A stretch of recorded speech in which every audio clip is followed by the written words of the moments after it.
আগেরকার দিনে এটা বিশ্বাস করাতে একটু ডিফিকাল্ট হয়েছে, তো এখন সেটা ডিফিকাল্ট নয় বরং ইজি। এই জন্যই ইজি, দেখেন না পৃথিবীর জমিনে মানুষগুলা স্যাটেলাইট আবিষ্কার করছে। কি স্যাটেলাইট?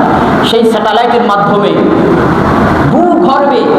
ভূগর্ভে কি আছে সেটাও তারা আইডেন্টিফাই করতে পারে। আল্লাহু আকবার। স্যাটেলাইটের মাধ্যমে সেই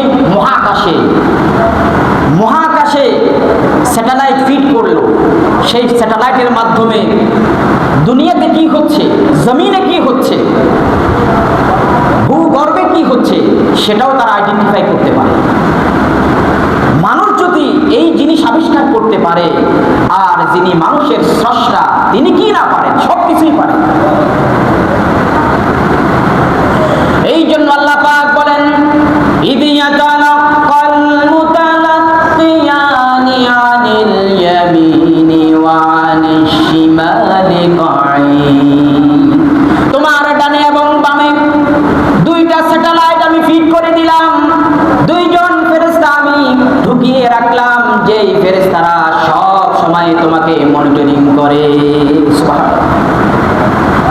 এই দুইজন ফেরেশতার নাম কি? আল্লাহ পাক কোরআনুল কারীমে বলেন, কিরামান কাতিবিনা ইয়ালামুনা মা তাফআলুন। আল্লাহু আকবার। কিরামান কাতিবিন নামে দুইজন ফেরেশতা স্যাটেলাইট নিয়ে একটা ডানে আরেকজন বামে বসে আছে।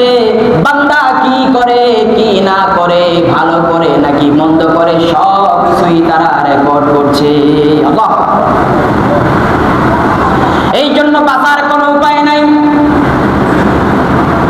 ষড়যন্ত্র করে মানুষের ক্ষতি সাধন করে কি লাভ করতে পারবেন? মনে রাখবেন, দুনিয়ার জমিনের মানুষগুলা যদি ধরতেও না পারে, আরশে আজিমের মালিক আল্লাহ রাব্বুল আলামিন সবকিছুই ধরবে। সবকিছু কিন্তু ধরবেন, পালানোর কোনো পথ নাই। আছে? কোনো পথ নাই। এই জন্য আমরা আমল করব।